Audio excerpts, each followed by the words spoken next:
Bar വിഷയത്തിൽ പ്രതിപക്ഷത്തിന്റെ judicial അന്വേഷണം എന്ന ആവശ്യം തള്ളി മുഖ്യമന്ത്രി. നിലവിൽ പുരോഗമിക്കുന്ന അന്വേഷണത്തിന്റെ അടിസ്ഥാനത്തിൽ തുടർ നടപടി സ്വീകരിക്കുമെന്ന് മുഖ്യമന്ത്രി. ബാർ ഉടമകളെ സഹായിക്കുന്ന ഒരു നടപടിയും LDF സർക്കാർ സ്വീകരിച്ചിട്ടില്ലെന്ന് എക്സൈസ് മന്ത്രി MP രാജേഷ് വ്യക്തമാക്കി. എന്നാൽ ജുഡീഷ്യൽ അന്വേഷണം എന്ന ആവശ്യത്തിൽ ഊന്നി പ്രതിപക്ഷം സഭ സ്തംഭിപ്പിച്ചു. ബാർ ഉടമകൾ പണപ്പിരിവ് നടത്തിയത് സർക്കാരിന് വേണ്ടിയാണെന്നും നിലവിലെ അന്വേഷണം തൃപ്തികരമല്ല എന്ന് ചൂണ്ടിക്കാട്ടിയുമാണ് പ്രതിപക്ഷം അടിയന്തര പ്രമേയത്തിന് നോട്ടീസ് നൽകിയത്. എന്നാൽ പ്രതിപക്ഷം ഉന്നയിക്കുന്നത് വസ്തുതാവിരുദ്ധമായ കാര്യങ്ങളാണെന്ന് വസ്തുതകൾ നിരത്തി മന്ത്രി MP രാജേഷ് മറുപടി നൽകി. നയം രൂപീകരിക്കുന്നതിന്റെ ഏറ്റവും പ്രാഥമികമായ ഘട്ടം എക്സൈസ് വകുപ്പ് മന്ത്രി ബന്ധപ്പെട്ട എല്ലാ സ്റ്റേക്ക് ഹോൾഡേഴ്സുമായി നടത്തുന്ന ചർച്ചയാണ്. ഈ വർഷം നയം ആവിഷ്കരിച്ചിട്ടില്ല എന്ന് മാത്രമല്ല, ആ പ്രാഥമിക ചർച്ച പോലും ഇതുവരെ നടത്തിയിട്ടില്ല. ബാർ ഉടമകളെ സർക്കാർ സഹായിക്കുന്നു എന്ന ആരോപണത്തിന് UDF കാലത്തെ കാര്യങ്ങൾ ഉദ്ധരിച്ച് മന്ത്രി പ്രതിപക്ഷത്തിന് മറുപടി നൽകി.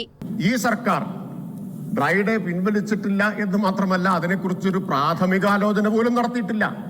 പക്ഷെ പിൻവലിച്ചവരുണ്ട്, അത് ഞങ്ങളല്ല. ഡ്രൈ ഡേ കേരളത്തിൽ പിൻവലിച്ചത് നിങ്ങളാണ്. 2014 അതാ പറയുന്നത്. ഇനിയും വരാനുണ്ട്, ക്ഷമയോടെ കേൾക്കണമെന്ന്. മന്ത്രിയുടെ മറുപടിയുടെ അടിസ്ഥാനത്തിൽ അടിയന്തര പ്രമേയത്തിന് സ്പീക്കർ അനുമതി നിഷേധിച്ചു. എന്നാൽ ജുഡീഷ്യൽ അന്വേഷണം വേണമെന്നുള്ള നിലപാടിലായിരുന്നു പ്രതിപക്ഷം.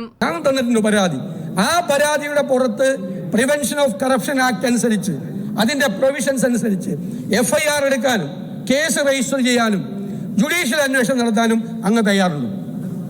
അതാണ് ചോദ്യം. പ്രതിപക്ഷത്തിന്റെ ആവശ്യം മുഖ്യമന്ത്രി നിരാകരിച്ചു. ഇല്ലാത്തൊരു കാര്യം കെട്ടിച്ചമച്ച് ഇവിടെ എന്തോ സംഭവിക്കുന്നു എന്നൊരു പ്രതീതി ഉണ്ടാക്കാനാണ് പ്രതിപക്ഷം ശ്രമിച്ചുകൊണ്ടിരിക്കുന്നത്.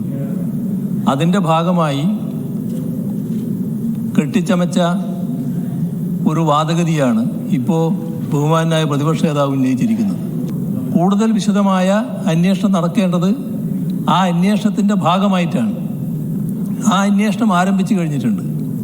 ഒരു തരത്തിലുള്ള തടസ്സവും ആ അന്വേഷണത്തിനുണ്ടാവില്ല.